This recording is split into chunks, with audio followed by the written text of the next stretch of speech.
네, 전문가 두 분과 함께 관련 내용 짚어보겠습니다. 검사 출신 김광삼 변호사 그리고 김병민 경희대학교 행정학과 개공교수 두 분 모셨습니다. 안녕하십니까? 네, 안녕하세요. 예. 자, 먼저 오늘 지금 특검에서 이제 수사를 또 다양하게 하고 있는데 이 부분을 먼저 얘기를 나눠보겠습니다. 차은택 씨가 특검에서는 처음으로 소환돼서 지금 조사를 받고 있는 거죠? 네, 지금 뭐 검찰에서 기소를 해서 형사 재판을 받고 있는 중인데 네. 처음으로 이제 차은택 씨를 불렀습니다. 그래서 그게 어떤 혐의인지 굉장히 궁금해하고 있는데 사실은 밖으로 나오고 있지 않아요. 그래서 우리가 추측해볼 수 있는 부분은 결과적으로 지금 특검에서 수사하고 있는 부분이 뇌물과 관련된 부분, 예. 또 그 과정에서 어떤 차은택 씨가 어떻게 개입을 했는지 아마 그런 것들이 전체가 될 것 같아요. 또 아마 새로운 범죄 혐의도 몇 가지는 있을 가능성이 있는데 추가 혐의에 대해서도 그렇죠. 뭐 조사한다, 이제까지 이런 조사한 걸 얘기가 있죠. 토대로 해서 예. 일단 검찰에 기소된 사람들 다 부르고 있지 않습니까? 네네. 그러면 적어도 새로운 범죄 혐의가 추가될 수 있고 최순실 씨와 박근혜 대통령, 김종 차관, 또 김기춘 비서실장, 예. 우병우 수석 이제 그 전체적으로 차은택 씨가 다 관련이 돼 있거든요. 그렇기 때문에 아마 그 부분에 대해서 전반적인 걸 특검에서 살펴볼 가능성이 큽니다. 예. 네. 지금 최경희 전 이대 총장의 위증 혐의와 관련해서도 얘기가 나왔는데 지금 정유라 씨 이대 입학 특혜 의혹에 대한 수사도 속도가 나는 것 같아요. 네, 맞습니다. 일단 위증 문제부터 시작해갖고 국회 국조특위에 나와서 청문회 과정에 나는 이제 전혀 최순실 씨와 만난 적이 없다. 물론 학부모와의 관계에 만났을 뿐이다라고 얘기하고 있는데 예. 그랬던 정황 증거들이 통화 기록이 나오기 시작하면서 모든 부분들이 무너지고 있고요. 사실상 이대 문제 같은 경우는 이화여대 총장을 비롯한 학장 등의 조직적 개입으로 부정 입학에 연루된 것이 아니냐라는 문제를 삼을 수 있는 건데 네. 과연 그렇다면 특검에서 이제 한 단계 더 나가서 이화여대의 총장을 비롯한 관계자들은 왜 정유라의 부정 입학에 그렇게 목을 맬 수밖에 없었는가? 그 반대급부적인 측면에서 교육부로부터의 이화여대의 특혜라든지 이런 부분들을 받은 것은 없는가에 대한 수사까지도 확장될 수 있는 부분들을 배제하기는 어려울 겁니다. 예. 자, 그리고 어제는 이제 헌재에서 탄핵 변론이 있었는데 윤전추 행정관만이 유일하게 출석을 했거든요. 네네. 증인 가운데. 일단 먼저 출석하는 장면을 좀 보면서 얘기를 나누도록 하겠습니다. 자, 어제 택시를 타고 헌재에 직접 모습을 드러냈는데 사실 그동안 뭐 공개됐던 의상실의 동영상이라든지 아니면 뭐 사진 이런 데서는 긴 머리, 긴 생머리의 모습이었는데 지금 어제는 이렇게 짧게 커트머리에 뿔테 안경을 끼고 좀 약간은 낯선 모습, 그동안 우리가 봐왔던 알고 있던 모습과는 좀 다른 모습으로 나왔습니다. 기자들이 뭐 이렇게 질문을 많이 쏟아내는데 그냥 성실하게 답변하겠다 이런 얘기만 하고 들어갔어요. 네, 일단 뭐 어제 내용을 전체적으로 보면 말이죠. 예. 세월의 7시간과 뇌물 부분에 미리 준비를 해오고 있지 않나 그러 네. 싶습니다. 그래서 일반적으로 증인심을 할 때는 제일 중요한 부분 그거예요. 어떻게 해서 청와대에 들어가게 됐느냐. 이제 예. 그것부터 물었을 거예요. 네. 그런데 나는 누가 나를 추천했는지 모른다. 이 얘기하고 있지 않습니까? 네. 예. 그것은 우병우 전 민정수석도 그런 얘기를 했어요. 청와대에 어떻게 들어갔느냐. 모른다. 그렇죠. 그다음에 김종 전 차관도 마찬가지예요. 김기춘 비서실장이 어떻게 면접하는 식으로 해서 들어갔는데 누가 추천했는지 모른다. 네. 그럼 결과적으로 최순실 씨와 어떤 측근이고 최순실을 도와줬다고 하는 사람들 대부분은 나는 누가 추천했는지 모른다고 얘기를 해요. 예. 그런데 네. 자기가 청와대라는 거대한 권력기관에 들어가는데 네. 누가 추천했는지 모른다는 건 일단 말이 되지 않는 것 같습니다. 예. 그래서 어제 제일 중요한 부분 이제 세월의 7시간 관련 부분에 있어서는 박근혜 대통령에게 유리한 부분에 대해서 굉장히 기억을 잘하고 있고 네. 나머지는 기억나지 않는다, 모른다, 모른다. 아니면 보안 사항이다 그렇게 얘기하고 예. 네. 네, 그런 다음에 이제 우리가 여러 가지 이제 사항 중에서 볼 수 있는 것 중에 또 하나가 뇌물과 관련된 부분이에요. 네. 그러니까 박근혜 대통령의 어떤 옷이나 뭐 그다음에 가방과 관련해서 최순실 씨가 고영태 씨한테 4,500만 원 정도 현금을 지불했다고 하지 않습니까? 그렇죠. 근데 그 사진에 보면 노란 봉투가 나온단 말이에요. 네. 근데 윤전추 행정관은 증인심을 하면서 노란 봉투에다가 현금을 줘서 그걸 최순실 씨에 전달했다고 그런 식으로 얘기해요. 왜냐하면 이 부분이 만약에 최순실 씨가 본인의 돈으로 다 지불했다면 뇌물이 될 수 있는 거고 네네. 또 이게 이런 것들이 최순실 재산과 박근혜 대통령이 공동으로 재산을 쓰지 않느냐. 네. 그러면 역시 뇌물이 되는 거 아니에요? 그래서 그런 부분에 굉장히 집중을 하고 훈련을 받고 왔다. 그래서 네. 완벽한 증언을 했다고 봅니다. 네. 그리고 증언한 내용을 보면 지난번에 청문회 때 조여옥 대위가 한 증언 그걸 좀 떠올리게 하더라고요. 네네. 그 정도로 네. 시간을 두고 또 와서 증언했고요. 네. 그 다음에 어제 4명이 나오게 돼 있지 않습니까? 네. 그런데 탄핵 소추안에 대한 답변과 대통령의 법률 대리인들이 여러 가지로 반발을 많이 했잖아요. 네. 근데 어제 나온 4명의 증인들은 안봉근, 이재만, 윤전추, 이영선 아니에요? 그럼 네. 박근혜 대통령의 측근이고 박근혜 대통령을 위해서 증언을 해줄 사람들이란 말이에요. 그럼 나와서 다 증언을 해줘야 하는데 그 중에 한 명만 나왔다는 것 자체는 시간을 좀 끌고 가면서 결과적으로 순차적으로 나가든지 아니면 끝까지 버티겠다. 그런 전략적이고 조직적인 그런 부분이 있다고 봅니다. 말씀하신 대로 네. 그 세월호 당일의 행적에 대해서 이제 그 대통령의 일과에 대해서 얘기를 했는데 그걸 저희가 이제 시간대별로 정리를 해봤거든요. 이 내용을 좀 설명을 네. 해주실까요? 네, 대통령의 예. 7시간에 대해서 그동안 청와대가 밝혔던 부분들을 충분히 다 모든 부분들이 인지되고 있는 부분이니까 그동안에 예. 대통령이 밝혔던 내용과도 비슷하죠. 거의 뭐 그 부분들 중에서 예. 특히나 이 오전 시간대 박근혜 대통령 7시간의 행적 중에 빈 공간이 있었는데 그 부분을 해명하는 데 네. 주력했다라고 볼 수 네. 있는 거고요. 예. 특히나 가장 특징적인 부분은 오전 8시 30분에 관저에서 비공식 업무를 진행했다는 겁니다. 네. 우리가 그동안 박근혜 대통령이 7시간 문제를 삼으면서 뭐 주사를 맞은 것이 아니냐 네. 혹은 성형 의혹이 있는 것이 아니냐 아니면 잠을 주무신 것이 아니냐라는 모든 네. 의혹들은 정상적으로 출근해서 근무를 하지 않았기 때문에 네. 아이들을 구해야 될 대통령의 입장으로서 역할을 다하지 않았다는 데 문제가 있었던 거거든요. 네네. 근데 윤전추 행정관의 이야기에 따르면 관저에 있는 관저 집무실에서 정상적으로 근무를 수행했다는 겁니다. 예. 근데 거기에서 어떤 업무를 수행했는지에 대해서 명확히 밝히고 있지 않기 때문에 현재 심판 과정에서 박근혜 대통령에게 유리한 답변만을 하기 위해 출석한 것이 아니냐 이런 비판을 피해가기가 어렵게 되는 거죠. 예. 네. 그런데 예. 지금 보면 네.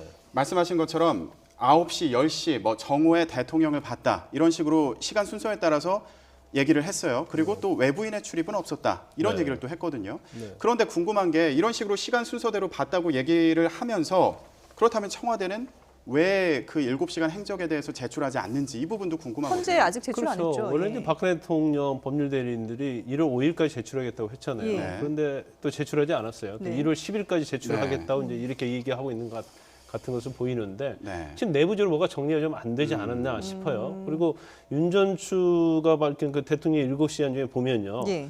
그 오전 9시에 TV에 없는 관저 집무실로 이동했다. 이 부분도 사실은 네. 이제는 나온 거 다 틀립니다. 왜냐하면 YTN을 보고 있었다. 그렇죠. 그랬었거든요. 그다음에 안봉근 과 관저 집무실에서 안봉근 전 비서가 들어가는 걸 봤다고 얘기했거든요. 예. 이 부분은 김장수 전 안보실장이 관저와 그다음에 집무실에 두 개 뭐 자기가 서류를 보고서 올렸다고 보냈다. 했잖아요. 네. 이게 그 부분을 갖다가 뒷받침하기 위해서 예. 박근혜 대통령이 네. 업무를 보고 있었다는 것을 입증하기 위해서 그렇게 한 것을 보이고요. 네. 그다음에 미용사에 관한 부분도 20분 이건 더 팩트에 나왔던 얘기잖아요. 예. 청와대 게시판에 네. 그런 것처럼 그런 것들을 알리바이를 만드는 그런 진술을 증언을 하고 갔다 이렇게 보면 될 것 같아요. 네. 예. 자, 그리고 또 뭐 이 세월호 7시간에 대한 의혹은 지금 뭐 해명에도 불구하고 윤전추 행정관의 해명에도 불구하고 아직까지 의혹이 완전히 풀리지 않고 있는 부분인데 뭐 주사 아줌마 청와대에도 이제 주사 아줌마가 계속 드나들었다라는 사실도 보도가 되지 않았습니까? 근데 네. 이 아줌마가 과연 뭐 백 선생인지는 아직 여부가 확인이 되지 않았습니다만은 백 선생이라는 인물이 지금 떠올랐습니다. 근데 이 73살에 불법 시술 전과가 있다라고 하거든요. 이 백 선생이라는 사람이 어떤 사람인지 좀 소개를 해주실까요? 2005년도에 보건범죄법 위반으로 해서요. 예. 집행유예를 받았어요. 징역 1년 6개월에 집행유예 3년 받고 벌금 200만 원 받았는데 네. 네. 이제 보건범죄라는 게 일반적으로는 의사 자격증이 없는데 돈을 받고 의료 시술을 하는 경우에 보건범죄 특별조치법 위반이 됩니다. 예. 그래서 이건 굉장히 엄하게 처벌을 하죠. 네. 그런데 대부분 이런 사람들의 특징은요. 사실은 뭐 우리가 속칭 야매라는 얘기를 많이 하잖아요. 그래서 주사 무허가, 같은 걸 굉장히 예. 잘 놔요. 그래서 오히려 그런 걸 선호하는 사람들이 굉장히 많습니다. 또 일반 의사보다도 훨씬 더 일반 간호사보다 주사를 잘 놓고 네. 거기에 있어서는 본인만의 어떤 노하우가 있는 거예요.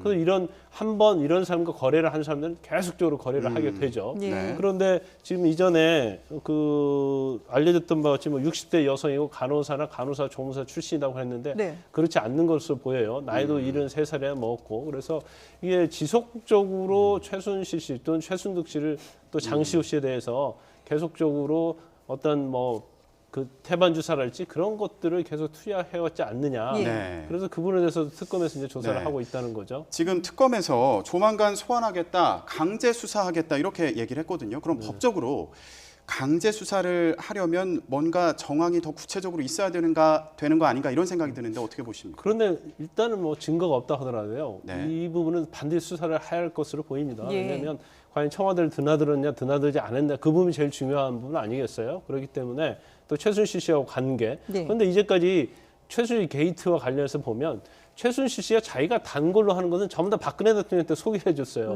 뭐 김명자 원장을 비롯해가지고 예. 여러 가지 관계에 있어서 박근혜 대통령을 연결해주는 연결고리 됐지 않습니까? 그런데 계속적으로 지금 정유라 씨도 사실 백 선생 이 얘기를 하잖아요. 예. 그럼 그 백 선생과 이 백모 씨는 동일인 인물 가능성이 크고 그렇다고 한다면 네. 박근혜 대통령한테 이 백모 씨를 최순실 씨에 연결해 줄 가능성이 크지 않느냐. 그러면 조사를 해보면 박근혜 대통령이 어떤 시술 받은 부분도 나오지 가능성이 크다. 그래서 이제 특검에서 아마 추적하고 이미 신원에 대해서는 확인했기 때문에 예. 조사를 할 가능성이 큰 거죠. 네. 자, 그리고 어제 이 헌재 재판정에서 이 대통령 대리인단의 주장이 좀 너무 네. 황당해서 많은 관심을 끌었거든요. 일단 한번 좀 들어볼까요? 오늘 인터뷰를 한 내용입니다. 그 민노총이 주도하는 이런 민중총궐기 그리고 사실상 대한민국에 대한 선전포고다. 왜냐? 어떻게 대통령을 아직 조사도 하지 않았는데 단두대 처형할 단두대를 설치하고 이석기 석방을 요구할 수 있습니까? 뭐 촛불은 민심이고 뭐 태극기 집회는 반란입니까? 민중총궐기가 주도하는 태진 집회에 대한민국 운명을 맡기면 이거는 예수님이 바라는 바가 전혀 아니라는 것을 아셔야 될 겁니다. 예, 김병민 교수님 네. 이걸 어떻게 이해를 해야 됩니까? 일단 이분 같은 경우에는 크게 촛불 민심과 언론에 대한 보도 행위 두 가지를 다 부정하고 있는 부분이거든요. 네. 그러니까 말 그대로 박근혜 대통령이 탄핵에 이르게 된 과정은 최순실 씨라고 하는 그 사적 인물에 대한 국정농단들이 있었고 예. 그 국정농단에 대한 명확한 증거 혐의들이 있었고 거기에 대해서 검찰의 공소장에 공범으로도 기재됐던 여러 가지 혐의들 때문에 국회에서도 여러 가지 시위와 절차를 거쳐서 탄핵이 이루어진 부분들인데 네. 이 모든 인과관계를 부정하고 오로지 바깥에 있는 광화문 광장에서의 촛불 민심과 그리고 언론의 왜곡된 보도 때문에 이 모든 일들이 일어났기 때문에 네. 소위 말하는 인민재판, 민중재판식으로서의 박근혜 대통령을 탄핵해서는 안 된다라는 주장을 펼치는 것 같습니다. 그러다 보니까 조금 과격한 형태로서 네. 어찌 보면 색깔론과 같은 정치적 공세까지 나오게 되는데 이게 과연 대한민국의 대통령이 역사의 기록에 남는 헌재 심판 과정이지 않습니까? 대통령께서도 결국은 어찌 보면 헌재 심판에서 피해가고자 하는 그런 목적이 있겠죠. 네. 그러기 위해서 변호인을 선임했을 수도 있겠지만 본인이 대한민국 국가의 대통령으로 당선되기 위해서 했던 여러 가지 공약 중에 첫 번째 공약이 제가 기억나는 거는 국민 대통합이라는 단어가 기억나는데 예. 지금 이와 같은 부분들은 대통령 임기의 마지막 끝자락에 서서 국민의 대통합을 이루고 나를 희생시키는 모습이 아니라 나를 살기 위한 국민 분열을 꾀하는 모습들을 볼 수 있기 때문에 전혀 적절한 조치라고 보기는 어려움이 있습니다. 예. 네. 그런데 어제 재판정에서도 이런 발언이 나왔던 거 아닙니까? 예. 그런데 같은 그 대리인단에서 말릴 정도였다고 해요. 대리인단과 상의를 통해서 나온 발언이 아니라는데 지금 서 변호사는 이게 변론에 도움이 된다고 생각을 하는 걸까요? 본인은 그렇게 생각하고 있는 것 같아요. 일단 서석구 변호사는 본인의 어떤 신념에 굉장히 네. 가득 차 있다고 생각합니다. 네. 그래서 특히 그 우리가 불임 사건, 그 영화 변호인의 그 관련된 그런 예. 사건에 있어서도 주심 판사 맡아서 재판하지 네. 않습니까? 그랬죠. 근데 그때 상당히 검찰 구형에 비해서는 굉장히 형량이 굉장히 적게 나왔어요. 그런데 이제 그 이후에 변호사로 개업을 하면서부터 약간 성향이 약간 우파적으로 간 것 같아요. 그래서 본인도 나중에 뭐 그 변호인 그 영화 이후에 그런 얘기를 했다고 그러잖아요. 나는 그 당시에 상당히 좌편향적이었다. 이제 그런 취지로 얘기를 하면서 네. 그 당시 피고인들 자체에 대해서 예. 사실은 그 당시 굉장히 순진하게 어떤 독재 정권에 저항하고 이제 그런 걸로 알았었는데 사실은 그렇지 않았다 하면서 이분이 굉장히 이제 우편향적으로 좀 갔던 것 같아요. 그래서 예. 여러 가지 인터뷰 같은 걸 통해서 봐도 뭐 5.18과 민주화 항쟁과 관련된 부분에 있어서도 거의 뭐 북한에서 뭐 내려와서 마치 그런 것처럼 이제 그런 걸로 보면 굉장히 우파 상향, 네. 보수 중에서도 굉장히 수구적으로 간 그런 게 아닌가 싶어요. 그런데 사실적으로는 이제 탄핵 심판이라는 것이 이제 정치적 논리도 중요합니다. 네. 그런데 지금 박근혜 대통령 법률 대리인단을 보면 정치 논리가 이제 법적 논리 얘기를 하고 있어요. 네. 근데 정치 논리에 있어서는 제일 본인들이 아킬레스건이라고 생각하는 게 이제 촛불 민심인 것 같아요. 네. 그럼 촛불 민심이 전체적인 국민의 민심이고 촛불 민심은 그 박근혜 대통령을 탄핵하라는 거잖아요. 예. 그러니까 거기에 굉장히 그 아킬레스건이라고 생각하기 때문에 촛불 민심은 국민의 민심이 아니고 그건 민주노총이랄지 좌파 세력들이 책동한 것이기 때문에 이건 국민의 민심을 볼 수 없고 네. 이거 자체는 어떻게 보면 민중 재판이기 때문에 예. 예수나 소크라테스도 억울하게 민중 재판에서 희생을 당했다 이제 그런 네네. 취지를 주장하는 것 같아요. 그러면서도 한편으로는 이제 법 논리적으로 돌아가서 네. 이게 사실 그러면 정치 논리로서 탄핵 심리를 풀으려고 하면 정치 논리로 가야 하거든요. 그런데 여기에서 또 나와서 법 논리로 가서 이거 증거가 없다. 그래서 재판에서 하는 것처럼 똑같은 증거 절차로 가야 한다. 그래서 이제 시간 끌기로 하러 가는 네. 그런 두 가지 방향을 쓰고 네. 있는 것 같아요. 예. 뭐 어제 헌재에서 이제 탄핵 그 변론도 열렸지만 또 다른 재판정에서는 이제 최순실, 안종범, 정호성 이 세 사람의 재판이 열리지 않았습니까? 최순실 씨는 억울한 게 많다라고 했지만 결국은 정호성 전 비서관의 녹취 파일을 보면은 네. 이 최순실 씨가 과연 어떤 일을 했는지 적나라하게 다 드러났거든요. 그 저희가 비디오 파일로 준비를 했는데 그 내용을 보면서 한번 얘기를 해보도록 하죠. 예. 자, 정호성 씨와 통화해서 자꾸 공격의 대상으로 삼으면 안 된다는 얘기를 애둘러서 하면서 공직 기강을 잡아야 될 것 같다. 이게 이거 지금 대통령이 하는 얘기 아니에요? 굉장히 심각한 발언인데요. 예. 이게 단순한 공직기강에 대한 문제가 아니라 대통령을 비판하는 국회를 대상으로 했던 말이고 네. 여기 대해서 대통령이 어찌 보면은 국회 삼권 분립에 준하게 되는 입법부에 대해서 특히 자당 의원들을 향한 메시지가 더 강렬하게 보여줄 수 있었거든요. 네. 네. 그런 과정에서 공직기강을 잡아야 된다라는 최순실 씨의 메시지를 그대로 박근혜 대통령이 따랐다는 것, 이거는 정말 어찌 보면 대한민국의 대통령제를 농단했다라고 볼 정도의 심각한 문제로 볼 수 있습니다. 예. 그뿐만이 아니고 이 뭐 네. 다방면으로 지금 그 대통령의 일정도 그렇고 연설문 내용도 그렇고 뭐 관여를 안 한 부분이 없을 정도예요. 그때 뭐 도배지부터 시작해서 예. 강아지 이름 정하는 것도 시작해서 그렇고. 예. 네. 어떤 국가 정책, 외교 뭐 그런 데 전체적으로 다 개방으로 드러나지 않습니까? 네. 그런데 본인이 아까 공직기강 얘기가 나왔는데 예. 사실은 공직기관을 박근혜 대통령이 최순실 씨를 상대로 공직기관을 잡아야 하는 거 아니에요? 그렇죠. 그럼에도 불구하고 최순실 오히려 씨는 공직이 아니잖아요. 공직은 일반인, 아니지만 일반인인데. 공직과 관련이 돼 있죠. 네. 김종 차관이랄지 문체부 장관이랄지 뭐 김기춘 비서실장 다 연결돼 있기 때문에 예. 공직기강에 어떻게 보면 연장선상에 있다고 볼 수 있는 거고요. 네. 근데 그러면 이런 생각을 좀 하게 돼요. 이제 박근혜 대통령이 됐건 최순실 씨가 됐건 녹취 파일 보면 굉장히 그 문장이 완성되어 있지 않죠. 그렇죠. 그래서 들으면 사실은 정호선 전 비서관만이 알아들을 수 있는 얘기를 네. 하는 거예요. 네. 오히려 알아듣는 게 신기할 정도로. 그렇죠. 예. 그런데 아마 알아들을 수가 본인도 못 알아듣으니까 녹취를 했던 것 같아요. 근데 그게 예. 결과적으로 업보가 된 건데 예. 그러면 저 정도 어떤 수준의 사람들이 어떻게 보면 국정을 농단을 했는데 네. 그 최순실 씨가 해외 나오기 전에 적어도 국무위원들 회의해야 돼. 예. 아니면 수석비서관 회의는 하고 가야 돼. 그리고 뭐 공직기강 아니면 뭐 청와대에서 적어도 중국어로 연설을 해야 네네. 돼. 그렇게 말하면 다 실행하지 네, 않습니까? 네. 그럼 적어도 최순실 씨 혼자 그런 머리가 나왔을 거예요. 근데 그렇게 보이지 않거든요. 네. 왜냐면 맞춤법도 잘 틀리는 사람이에요. 네. 그렇다고 한다면 적어도 네. 또 다른 비선이 최순실 씨와 관련된 사람이 있을 가능성이 크다는 네. 거죠. 네. 지금 말씀하셨는데 지금 최순실 씨 발언을 저희가 소개해드렸는데 아마 시청자 여러분들도 저게 무슨 말인지 모르는 분들 사실 많으실 저희가 좀 거예요. 정제를 네. 한 표현들이에요. 그렇죠. 지금 예. 박근혜 대통령도 그 녹취 파일에 어록이 나와 있거든요. 저희가 준비를 했는데 한번 같이 보면서 얘기해 볼까요? 네.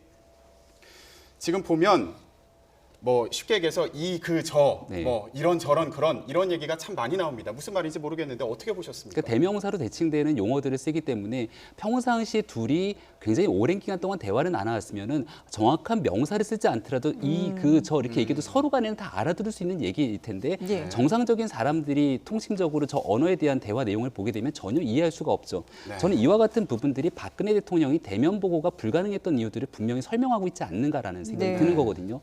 결국 그렇기 때문에 그 중간에서 역할했던 게 정호성 전 비서관으로 볼 수 있고 예. 이 모든 부분들이 막혀 있다 보니까 박근혜 대통령과 말 그대로 참모진 그리고 국무회의를 주재할 수 있는 이 장관들과의 그 인사관계라든지 소통관계가 완전히 단절된 부분으로 볼 수 있거든요. 네. 그러니까 대통령이 정확하게 스스로가 컨텐츠가 없고 소통이 불가능하다라면 명확하게 인사권을 행사해서 그 밑에 있는 공직자들이 일을 할 수 있게 도와주면 되는 건데 그러한 인사권까지도 사실 어찌 보면 최순실 씨가 다 장악하고 있었기 때문에 국가가 효율적으로 제대로 굴러갈 수 없는 이런 무리한 상황까지 이뤘다라는 것들을 보여주는 네. 단적인 예로 볼 수 있을 것 같습니다. 예. 자, 이제 시간이 없어서 저희가 마지막 질문을 드려야 되는데 지금 덴마크에 체포되어 있는 정유라 씨가 사실 뭐 국선 변호사를 쓴다 그러더니 대형 로펌에 아주 유능한 변호사를 선임을 했고 또 그 덴마크의 뭐 월세도 집이 월세도 상당하다 그러고요. 거기 또 고양이도 7마리 같이 키우고 있고 이런 그 비용들을 과연 어디서 대느냐 이 부분에 대한 궁금증이 많았는데 국내에서 안모 씨라는 여성이 지금 또 새로 등장을 했습니다. 이 여성이 데이비드 윤에게 돈을 보내줬다. 그래서 데이비드 윤이 이제 유럽에서는 현지에서 도와주고 있는 것이다. 이런 얘기가 나오고 있어요. 일단 아마 이제 두 가지를 생각해 볼 수 있어요. 예. 이제 첫 번째는 국내에서 송금을 해줄 가능성이 크다는 거죠. 네. 그래서 그걸 독일에서 그런데 아마 그 송금 과정이 약간 복잡한 면이 있어요. 그렇기 때문에 그 현지에 어떤 독일의 국적을 갖고 있다든가 예. 영주권을 갖고 있는 사람한테 보내줄 가능성이 크다고 보고요. 네. 그다음에 두 번째는 이제 우리가 이렇게 생각할 수 있죠. 지금 삼성과 정유라 관련돼 있어서 220억 중에서 80억을 보냈잖아요. 네네. 근데 그 돈에 대해서 이제 자금 세탁을 생각할 수 있어요. 어떤 형식으로 자금 세탁을 했다고 이제 제가 볼 때는 저는 이제 검사를 했기 때문에 수사와 관련해서 추정을 해보면 네. 비테나 V를 10억에 샀잖아요. 네. 근데 이게 과연 10억에 샀을까요? 삼성에는 10억에 샀다고 서류를 보낼지 모르지만 한 2억 정도 산 거죠. 그러면 비타나 V를 한 측과 협의해서 나머지 8억은 현금으로 받는 거예요. 아. 이게 전형적인 자금 세탁의 수법이거든요. 네네. 그러면 이런 식으로 적어도 독일 내에 누구 통장이 됐든 간에 상당한 금액이 축적될 가능성이 크다는 거죠. 그리고 그전에도 이런 보도가 있었잖아요. 그러니까 스웨덴 명마를 사서 네. 얼마 안 있다가 바로 호주 선수한테 팔았어요. 예. 그러면 왜 샀겠어요? 훈련을 안 하고 팔았단 말이에요. 그렇다고 한다면 그걸 그런 자금 세탁 목적으로 말을 사고 팔고 했다. 말은 어떤 전가가 없잖아요. 네. 그렇기 때문에 그걸 추정해 볼 수 있다고 봅니다. 지금 현재 특검에서 이 정수장학회 회계 담당자까지 조사하고 있다는 걸 네. 보니까 결국은 핵심적으로 박근혜 대통령의 재산과 이 최순실 일가의 재산이 공동 주머니가 아니냐라는 부분으로 특검의 수사의 칼날이 모아지는 것 같고 네. 이 부분은 결국 앞으로 더 나아가게 된다면 말씀하신 것처럼 독일 등지 해외로 재산을 빼돌린 부분까지 연결될 수 있기 때문에 네. 우리가 좀 이 부분은 명심히 유심히 지켜볼 필요가 있는 것 같다는 생각이 듭니다. 예, 알겠습니다. 네, 지금까지 김광산 변호사 그리고 김병민 경희대 행정학과 개공교수와 함께했습니다. 두 분 말씀 고맙습니다. 감사합니다.